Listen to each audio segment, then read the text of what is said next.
जय मां अम्बे। मैं हूं आशीष त्रिपाठी आपके साथ और चैत्र नवरात्रि का आज तीसरा दिन है। आज मां के चंद्रघंटा स्वरूप की आराधना हो रही है और मां अपने हाथ में तलवार, त्रिशूल, धनुष, गदा धारण किए हुए हैं। इनके माथे पर घंटे के आकार में अर्ध चंद्र विराजमान है और इसलिए चंद्रघंटा ये कहलाती हैं। मान्यता है कि माता आसुरी शक्तियों से रक्षा करती हैं, साथ ही मां की आराधना से अहंकार नष्ट होता है, भक्तों को सौभाग्य, शांति और वैभव की प्राप्ति होती है। मां चंद्रघंटा स्वरूप की आराधना से वैभव प्राप्त करने का सबसे उत्तम दिन इस चैत्र नवरात्रि का तीसरा दिन नवदुर्गा के नवरात्रि पर्व पर, जहां आज मां चंद्रघंटा स्वरूप की आराधना भक्तगण कर रहे हैं। पूरी दुनिया में नवरात्रि पर्व को मनाया जाता है और खासकर भारत में इसका विशेष महत्व है और 9 दिन नौ दुर्गा के स्वरूपों की आराधना कर माता के भक्त सुख समृद्धि की कामना करते हैं। और आज चूंकि चैत्र नवरात्रि का तीसरा दिन है, मां चंद्रघंटा के स्वरूप की आराधना हो रही है। मां चंद्रघंटा जो कि अपने हाथ में 4 शस्त्र धारण किए हुए हैं, जिसमें त्रिशूल, गदा, चक्र और तलवार। श्रीनिवास नायडू हमारे सहयोगी इस वक्त हमारे साथ मौजूद हैं, उनके पास चलते हैं। श्रीनिवास, इस वक्त आप कहां पर हैं और क्या तस्वीरें हैं हमारे दर्शकों के लिए? आज चैत्र नवरात्रि के तीसरे दिन मां चंद्रघंटा स्वरूप की आराधना हो रही है।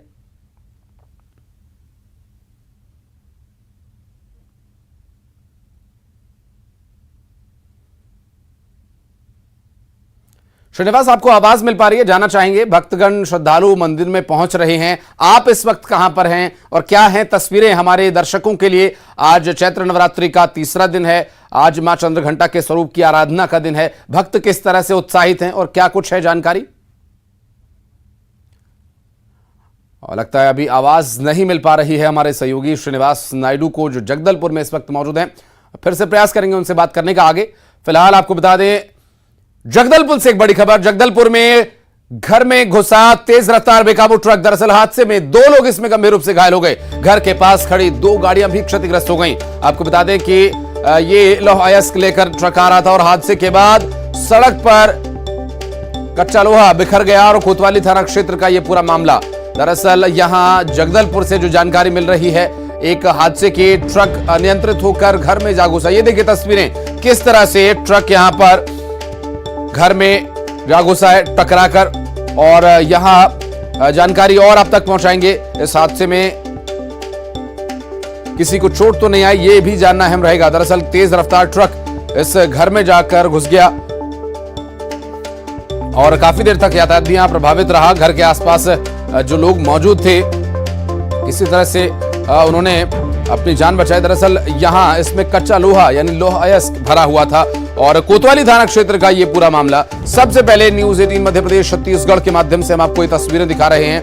आप देख सकते हैं कि किस तरह से बेकाबू ट्रक घर में जा घुसा और इसकी स्थिति देखकर अंदाजा आप लगा सकते हैं कि ट्रक काफी तेज गति में रहा होगा, जिसकी वजह से ये हादसा हुआ। दरअसल सड़क पर चल रहा ये ट्रक बेकाबू हो गया और जाकर एक घर में घुस गया। और तस्वीरें आप देखिए।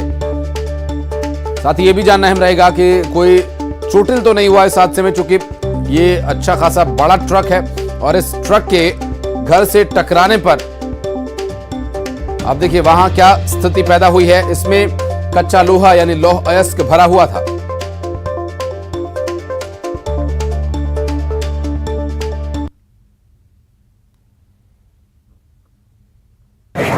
सुबह 6 बजे ट्रक जो है अनियंत्रित होकर जिससे 2 लोग घायल हुए और घायलों को तत्काल यातायात हाईवे पर द्वारा भर्ती कराया गया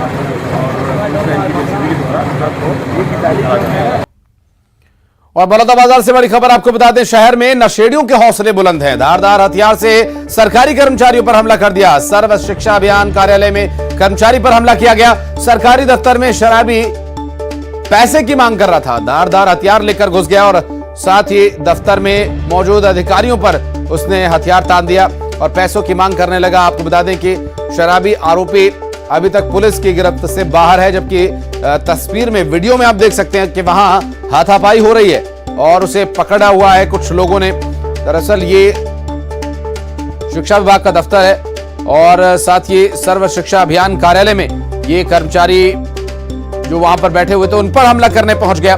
सरकारी दफ्तर में इस तरह हथियार लेकर घुस गया और इस पूरे मामले में अभी तक पुलिस की गिरफ्त से बाहर ये आरोपी बताया जा रहा है। शराब के नशे में संभवतः ये रहा होगा, क्योंकि शराब के लिए पैसे ये मांग रहा था वहां मौजूद अधिकारियों से। हालांकि वहां मौजूद जो कर्मचारी जो अधिकारी थे उन्होंने उसे पकड़ लिया और उसके बाद वो वहां से भाग गया। कैसे निकला जानकारी लेंगे, हमारे सहयोगी इस वक्त हमारे साथ मौजूद हैं। योगेश यादव इस वक्त हमारे सहयोगी हमारे साथ मौजूद हैं। योगेश, क्या हुआ उस दौरान वहां पर? तस्वीरों में हम देख पा रहे हैं कि जो लोग कार्यालय में मौजूद थे उन्होंने इसे पकड़ लिया, अभी भी पुलिस की गिरफ्त से कैसे बाहर है? क्या भाग गया था वहां से?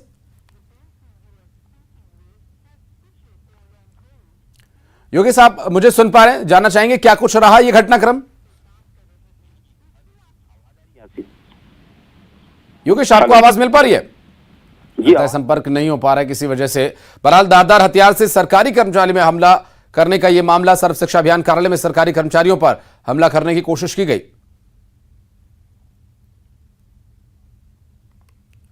और रायपुर से बड़ी खबर आपको बता दें, पूर्व गृह मंत्री ननकीराम कंवर से बदसलूकी का आरोपी गाड़ी चालक को गिरफ्तार कर लिया गया। पुलिस ने गाड़ी को भी जब्त कर लिया।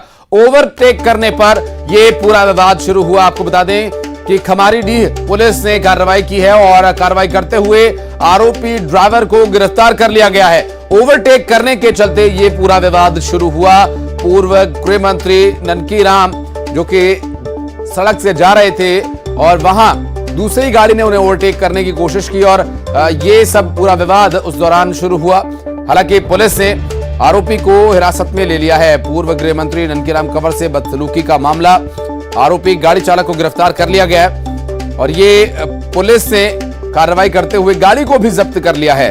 तो ओवरटेक करने के दौरान ये पूरा विवाद हुआ था और ये वो गाड़ी बताई जा रही है जिससे कि गाड़ी को ओवरटेक करने की कोशिश की गई। आपको बता दें खमारीडीह का ये पूरा मामला, जहां पूर्व गृह मंत्री ननकीराम कंवर से बदसलूकी की गई ओवरटेक करने के दौरान, और पूर्व गृह मंत्री ननकीराम कंवर से बदसलूकी के इस पूरे मामले में पुलिस ने कार्रवाई करते हुए आरोपी गाड़ी चालक को गिरफ्तार कर लिया है, गाड़ी भी जब्त कर ली है और आगे इस पर क्या कार्रवाई की जाएगी देखने का विषय रहेगा, क्योंकि पूर्व गृह मंत्री से बदसलूकी की गई इस दौरान जब गाड़ी ओवरटेक की जा रही थी।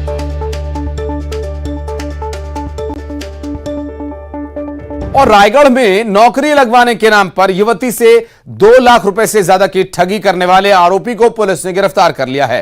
ठग ने युवती को रेलवे का कर्मचारी बताकर उसकी नौकरी लगाने का झांसा देते हुए उसके बैंक अकाउंट से 2,34,000 रुपए निकाल लिए। ठग ने युवती को शादी का झांसा भी दिया था और युवती ने खरसिया थाने में आरोपी ठग के खिलाफ मामला दर्ज कराया, जिसके बाद पुलिस ने जांच करते हुए आरोपी ठग को गिरफ्तार कर लिया है और उसके पास से युवती के अकाउंट से निकाले गए 2,34,000 रुपए भी बरामद कर लिए हैं। पुलिस ने आरोपी को जेल भेज दिया है, कार्रवाई की जा रही है।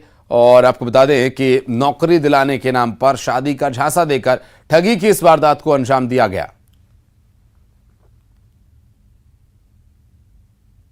मिलते ही जब बताया गया तो तत्काल अपराध पंजीबद्ध किया गया और उसका जो है फिर इनका लोकेशन लिया गया और टेक्निकल इंट के माध्यम से इन तक पहुंचा गया और ये रायपुर में इनका होना पाया गया और इनके पास पूरे जो 2,34,000 रुपया इन्होंने मतलब लिया था प्रार्थिया का वो पूरा जब्त किया गया और जिस डिवाइस का इस्तेमाल किया गया था कंप्यूटर लैपटॉप और मोबाइल फोन्स का वो भी इनके द्वारा जब्ती किया गया था। तो हम इस आपके शो के माध्यम से ये भी अपील करना चाहते हैं कि कोई भी इस तरह शादी.com या जो भी सोशल मीडिया वेबसाइट है उस पर आप जरूर उसका उपयोग करें, लेकिन सही उपयोग करें, किसी के झांसे में ना आए। कोई भी आपको प्रलोभन देता है तो उस प्रलोभन में आप बिल्कुल ना फंसें। और ग्वालियर से बड़ी खबर, आईटी की रेड में अब तक 100 करोड़ के लेन देन का खुलासा हो चुका है।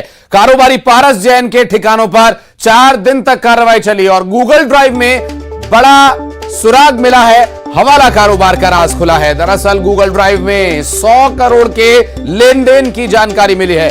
बता दें कि फॉरेंसिक एक्सपर्ट्स ने ई गैजेट्स से यह जानकारी निकाली और 15 करोड़ रुपए के सोने का भी अभी तक हिसाब नहीं मिला है। आयकर विभाग 4 दिन तक यहां डटा रहा। 100 से ज्यादा अधिकारियों ने इस पूरे मामले में कार्रवाई की और कई ठिकानों पर दरअसल ये रेड चली है और अब तक 100 करोड़ के लेन देन का खुलासा हो चुका है। गूगल ड्राइव जिसमें हवाला के डेटा को स्टोर करके रखा गया था और वहां मौजूद टीम ने साइबर एक्सपर्ट्स की मदद से इस पूरी जानकारी को इकट्ठा किया और 15 करोड़ रुपए का सोना भी यहां से बरामद हुआ है, जिसका अभी तक कोई हिसाब कारोबारी द्वारा नहीं दिया जा सका है। बहरहाल 100 करोड़ के लेन देन का यह खुलासा कारोबारी पारस जैन के ठिकाने पर 4 दिन तक कार्रवाई चली। गूगल ड्राइव में हवाला कारोबार का राज खुला और गूगल ड्राइव से 100 करोड़ के लेन देन की जानकारी मिली है। आपको बता दें कि ये जो पूरा मामला है टैक्स चोरी का है, जिसमें बड़ी मात्रा में टैक्स चोरी किए जाने की बात सामने आई है। और गजवाए हिंद मॉड्यूल को लेकर एनआईए ने ग्वालियर में दबिश दी और एनआईए ने ट्वीट कर इसकी जानकारी दी। 3 राज्यों में 8 संदिग्धों के घरों पर छापे मारे गए और तलाशी ली गई, जिसमें ग्वालियर भी शामिल था। जुलाई 2022 में गजवाए हिंद मामले की जांच को आगे बढ़ाते हुए एनआईए ने कार्रवाई की थी और मौके से डिजिटल उपकरण जिसमें मोबाइल फोन, मेमोरी कार्ड और दस्तावेजों समेत आपत्तिजनक सामग्री जब्त की गई। पाकिस्तान से संचालित और नियंत्रित गजवाए हिंद मॉड्यूल के सदस्यों के खिलाफ मामला दर्ज किया गया था, जिसके बाद व्हाट्सएप ग्रुप गजवाए हिंद के एडमिन एक पाकिस्तानी नागरिक को बताया गया था।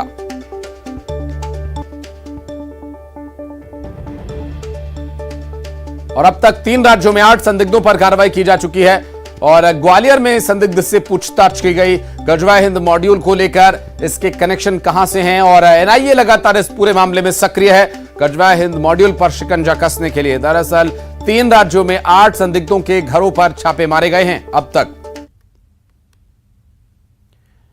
और यह खबर भोपाल से, जहां एक ही दिन में मध्य प्रदेश में कोरोना के 15 मरीज सामने आए। 365 सैंपल्स की जांच में 15 मरीज पाए गए। दरअसल संक्रमण दर 4% पहुंच चुकी है और नए मरीजों में 8 भोपाल, 4 इंदौर और 2 अलीराजपुर और 1 जबलपुर के जीनोम सीक्वेंसिंग से वेरिएंट का पता लगाने का प्रयास किया जा रहा है। आपको बता दें कि कोरोना के मामले एक बार फिर बढ़ने लगे हैं, तो चिंता की यह बात है। संक्रमण दर 4% तक जा पहुंची है और अब ऐसे में संक्रमण को रोकने के लिए हम सबको मिलजुल कर प्रयास करना होगा। सोशल डिस्टेंसिंग और हाइजीन मेंटेन करना बहुत जरूरी है। हालांकि जीनोम सीक्वेंसिंग से इस पूरे मामले में वेरिएंट का पता लगाने की कोशिश की जा रही है। इससे पहले कोरोना के अब तक 15 मरीज मध्य प्रदेश में सामने आ चुके हैं। 365 सैंपल्स की जांच में 15 मरीज सामने आए। संक्रमण दर 4% हो चुकी है। नए मरीजों में 8 भोपाल से हैं, 4 इंदौर से हैं और 2 अलीराजपुर और 1 जबलपुर से है, जिनके वेरिएंट का पता लगाने के लिए जीनोम सीक्वेंसिंग करवाई जाएगी। और खबर जसपुर से, जहां पर सांसद गोमती साय ने रेल मंत्री से मुलाकात की और जसपुर जिले में रेल सुविधाओं के विस्तार से मांग की है। आपको बता दें कि कोरबा, लोहरदगा और झारसुगड़ा अंबिकापुर रेल मार्ग विस्तार की मांग यहां पर की गई। रेल मंत्री ने सांसद को इन मांगों पर जल्द कार्रवाई किए जाने की बात कहकर आश्वासन दिया है और इस आश्वासन में कितना समय लगेगा ये देखना विषय रहेगा। दरअसल जसपुर जिले में सुविधाओं के विस्तार की मांग की गई है और कोरबा, लोहरदगा, झारसुगड़ा और अंबिकापुर रेल मार्ग को लेकर बातचीत हुई और मंत्री ने सांसद को पूरा भरोसा दिया है। दरअसल सांसद गोमती सहाय ने रेल मंत्री से मुलाकात की। जसपुर जिले में रेल सुविधाओं के विस्तार की मांग को लेकर उन्होंने अपनी बात रखी है और उन्हें आश्वासन मिला है रेल मंत्री द्वारा कि जल्द ही इस पर कार्रवाई की जाएगी।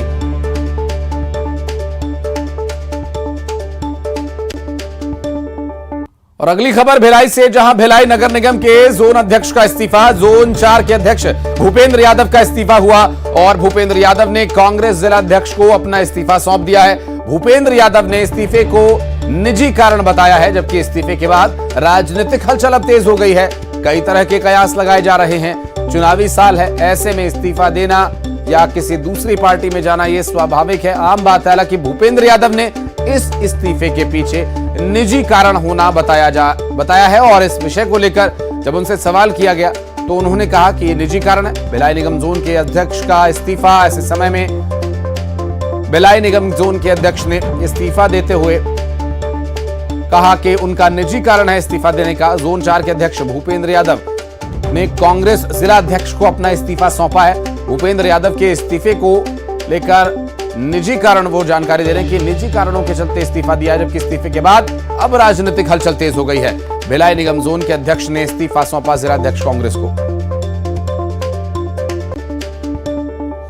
और दतिया जिले में पर्यटन के लिहाज से अपार संभावनाएं हैं। सैलानियों को आकर्षित करने के लिए यहां ऐतिहासिक अमूल्य धरोहर है।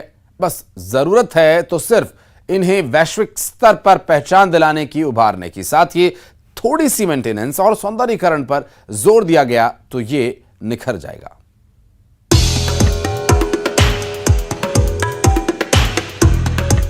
सैकड़ों वर्ष पुरानी ये ऐतिहासिक इमारतें, इन इमारतों के भीतर की नक्काशी, भारतीय इतिहास की अनगिनत कहानियां और न जाने कितने किस्से समेटे हुए हैं।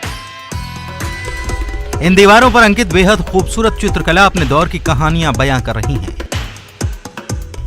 बुंदेलखंड क्षेत्र में पर्यटन के लिहाज से दतिया काफी समृद्ध है। यहां गुर्जरा ग्राम में अशोक का शिलालेख है। सेवढ़ा में सनकुआ तीर्थ स्थल है। दतिया में विश्व विख्यात पीतांबरा पीठ और विश्व प्रसिद्ध सतखंडा महल विराजमान है। सतखंडा महल को वीर सिंह पैलेस कहा जाता है। उन्नाव का प्राचीन सूर्य मंदिर, सोनाकीर के प्रसिद्ध जैन मंदिर समेत कई स्थान हैं जिनको देखकर पर्यटक मंत्रमुग्ध हो जाते हैं। यहाँ जैसे वीर सिंह पैलेस है, वो एक अमूल धरोहर है वीर सिंह देव महाराज की। पीतमरा पीठ है, सोनागिर का जैन मंदिर है, बालाजी का सूर्य मंदिर है। दतिया रियासत की छतरियाँ हैं, ये ऑथेंटिक है, ये बड़ा महत्व रखती हैं। रतनगढ़ का मंदिर है, तो ये जाके पर्यटन को लुभा सकते हैं अगर इसका व्यापक रूप से प्रचार किया जाए। इसकी पूरी संभावना है, लेकिन अब ऐसा महसूस होने लगा है संस्कृति परिषद इस विषय में काम कर रही है।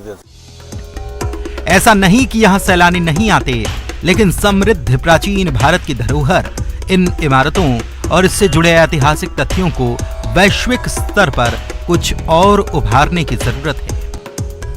वहीं वक्त की गर्दिश में धूमिल इन इमारतों के संरक्षण के लिए इसका सौंदर्यीकरण भी जरूरी है, जो हो भी रहा है। राजवंशकालीन छतरियों के संरक्षण का काम चल रहा है। हमारे यहाँ पीतांबरा है, सोनागिरी में और उन्नाव बालाजी में, रतनगढ़ में संख्या निरंतर बढ़ रही है। लेकिन फिर भी ये पर्यटन उनको सुखद हो, लोग यहाँ एक अच्छा एहसास लेके जाएं, हमारे पर्यटन केंद्र साफ सुथरे हों, उनमें कोई परेशानियाँ हैं तो उनको दूर करें। इन सब दिशा में अलग अलग जगह अलग अलग काम हो रहा है। जैसे दतिया की छतरी है, ये काफ़ी ख़राब हालत में थे, इनमें तेज़ी से काम हो रहा है। अगले 2 से 3 महीने बाद वो छतरियाँ बहुत बेहतर नजर आएंगी। बुंदेलखंड क्षेत्र के अन्य जिलों की तुलना में दतिया के पुरातत्व के लिहाज से महत्वपूर्ण स्थानों का सही प्रचार नहीं हो पाया, लेकिन अब इस पर ध्यान दिया जा रहा है, जिसके बाद उम्मीद है कि मध्य प्रदेश के दूसरे पर्यटन स्थलों की तरह दतिया को भी पहचान मिलेगी। अशोक शर्मा, न्यूज़ 18, दतिया। गई भैंस पानी में, ये कहावत तो आपने सुनी ही होगी। चलिए आज बताते हैं कि कैसे ग्वालियर नगर निगम की टीम ने एक भैंस जब्त की और उसे अपने साथ ले गए। और सुनने में बहुत अजीब लगेगा, लेकिन ये बात सही है। दरअसल नगर निगम का पीएचई अमला जलकर की राशि वसूलने एक डेयरी संचालक के घर पहुंचा, लेकिन डेयरी संचालक बालकृष्ण पाल ने टैक्स का बकाया 1,29,000 रुपया जमा नहीं किया और आखिरी नोटिस के बाद भी बिल जमा नहीं करने पर अमले ने डेयरी संचालक की भैंस जब्त कर ली और उसे अपने साथ ले गए। तस्वीरें उस वक्त की हैं जब विभाग के द्वारा कार्रवाई करते हुए उसकी भैंस को ले जाया गया।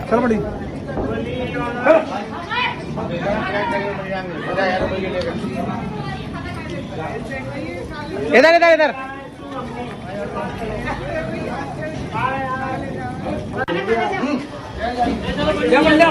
लगभग 1,29,000 का कर बकाया था और जिसे कई बार नोटिस देने के बाद भी जमा नहीं किया गया, जिस पर यह कार्रवाई की गई।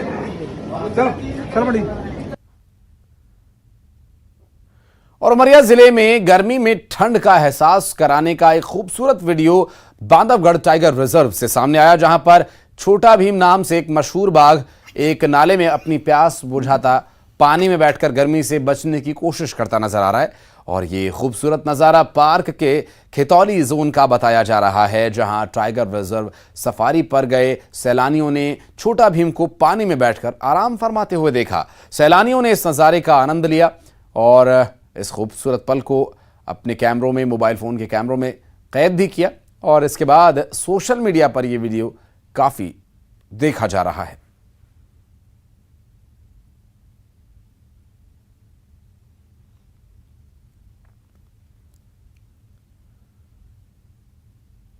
और खबरें जारी हैं, वक्त एक छोटे से ब्रेक का, जल्द लौटते हैं।